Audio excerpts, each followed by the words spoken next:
বিশ্ববাজারে নিজেদের ব্যবসাকে ছড়িয়ে দিতে চান, এর জন্য একটা কৌশল কিন্তু জানতেই হবে, আর সেটাই হলো রপ্তানি বহুমুখীকরণ।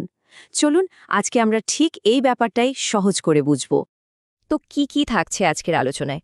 প্রথমে আমরা দেখব বিশ্ববাজার এখন ঠিক কতটা ঝুঁকিপূর্ণ। এরপর জানব কিভাবে বহুমুখীকরণ সেই ঝুঁকির একটা সমাধান হতে পারে, এর সুবিধাগুলো কি, আর এটা করার জন্য একটা ভালো রোডম্যাপ কেমন হওয়া উচিত।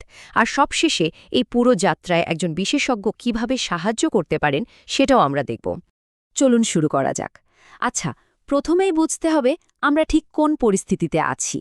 আন্তর্জাতিক বাণিজ্যের জগৎটা একদিকে যেমন বিশাল সুযোগে ভরা, তেমনি অন্যদিকে এর ঝুঁকিগুলোও এখন আগের চেয়ে অনেক বেশি। চলুন দেখি কেন। ভাবা যায় ৩২.২ ট্রিলিয়ন ডলার ২০২৪ সালে বিশ্ব বাণিজ্যের আকারটা ঠিক এত বড়। ব্যবসার জন্য এটা তো একটা বিশাল সুযোগের সমুদ্র, তাই না? কিন্তু এই বিশালতার পেছনেই কিন্তু একটা অন্য গল্প আছে।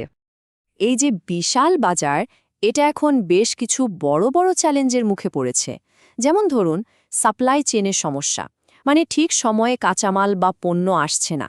আবার বিভিন্ন দেশের মধ্যে চলছে এক ধরনের অর্থনৈতিক টানাপোড়েন। এর সাথে মাল পরিবহনের খরচও যখন তখন বেড়ে যাচ্ছে।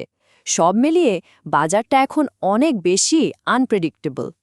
আর এই নতুন পরিস্থিতিতে যে কোনো রপ্তানিকারকের জন্য একটা মাত্র প্রোডাক্ট বা একটা মাত্র দেশের বাজারের উপর ভরসা করে বসে থাকাটা এখন আর ছোটখাটো কোনো ব্যাপার না, এটা একটা মারাত্মক কৌশলগত ঝুঁকি হয়ে দাঁড়িয়েছে।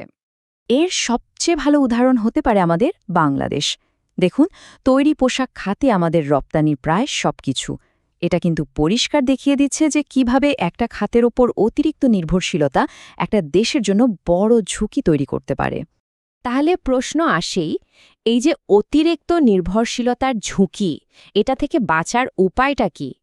এর উত্তর কিন্তু লুকিয়ে আছে একটা দারুণ কৌশলের মধ্যে, আর সেটাই হলো বহুমুখীকরণ। চলুন এবার এই সমাধানটা নিয়েই কথা বলা যাক। হ্যাঁ, এর উত্তরটাই হলো রপ্তানি বহুমুখীকরণ।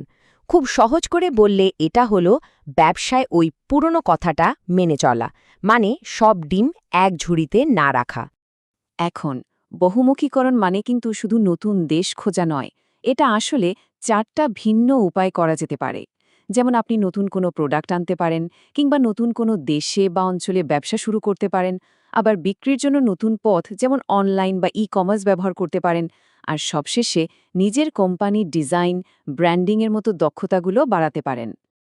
আর এই কৌশলটা কিন্তু শুধু ঝুঁকি কমানোর জন্য না, এর কিন্তু বেশ কিছু বাস্তব সুবিধেও আছে। চলুন দেখি বহুমুখীকরণ একটা ব্যবসাকে কিভাবে আর্থিকভাবে আরও মজবুত আর কৌশলগতভাবে আরও এগিয়ে নিয়ে যেতে পারে। এর সুবিধাগুলো একদম পরিষ্কার। প্রথমত, আয়টা স্থিতিশীল হয়, কারণ একটা বাজারে মন্দা গেল অন্য বাজার থেকে টাকা আসতে থাকে। দ্বিতীয়ত, লাভ করার সুযোগ বাড়ে, আর নতুন নতুন চ্যালেঞ্জ নিতে নিতে কোম্পানি হিসেবেও আরও দক্ষ আর শক্তিশালী হয়ে ওঠা যায়। সবচেয়ে ভালো খবরটা হলো, এই বহুমুখীকরণ কিন্তু কোনো আন্দাজে করার বিষয় না। এটার জন্য একটা পরিষ্কার ধাপে ধাপে এগোনোর মতো পথ বা প্রোগ্রাম আছে। এই পুরো প্রক্রিয়াটা 5টা ধাপে সাজানো। এটা শুরু হয় নিজের ব্যবসার একটা অডিট দিয়ে, মানে আপনার শক্তি আর দুর্বলতাগুলোকে সেটা খতিয়ে দেখা। এরপর ডেটা অ্যানালিসিস করে সঠিক বাজার খুঁজে বের করা হয়। আর সবশেষে পারফরম্যান্স কেমন হচ্ছে তা মেপে পুরো কৌশলটাকে সময়ের সাথে সাথে আরও উন্নত করা হয়। যদিও একটা রোডম্যাপ আছে, কিন্তু সত্যি বলতে এই পথটা একা একা যাওয়া বেশ কঠিন। আন্তর্জাতিক বাজারের নিয়মকানুন, এক এক দেশের এক এক রকম সংস্কৃতি আর প্রতিযোগিতা, এসব বোঝা কিন্তু সহজ কাজ না। আর ঠিক এই জায়গাতেই একজন বিশেষজ্ঞের দরকার হয়। একজন সত্যিকারের বিশেষজ্ঞ কিন্তু শুধু বাজার চেনেন না, তিনি জানেন কিভাবে একটা ভালো পরিকল্পনাকে বাস্তব বিক্রিতে রূপ দিতে হয়। সহজ কথায়, তিনি থিওরি আর প্র্যাকটিক্যালের মধ্যে একটা ব্রিজ তৈরি করে দেন এবং পুরো প্রক্রিয়াটা ম্যানেজ করেন। তো মূল পয়েন্টটা হলো, একজন বিশেষজ্ঞ একটা সেতুর মতো কাজ করেন। তিনি বহুমুখীকরণের যে কৌশলগত আইডিয়াগুলো আছে সেগুলোকে একদম বাস্তব ব্যবসায়িক ফলাফলে বদলে দেন। একটা উদাহরণ দিলে ব্যাপারটা আরও পরিষ্কার হবে। ধরুন, টিএনআইবির মতো একটা বিশেষজ্ঞ ফার্ম। তারা এই রোডম্যাপের প্রত্যেকটা ধাপে নির্দিষ্ট সার্ভিস দিয়ে থাকে। যেমন আপনার ব্যবসার প্রাথমিক অবস্থাটা কি সেটা বিশ্লেষণ করা থেকে শুরু করে একেবারে সঠিক ক্রেতা খুঁজে দেওয়া পর্যন্ত সবকিছুতেই তারা সাহায্য করে।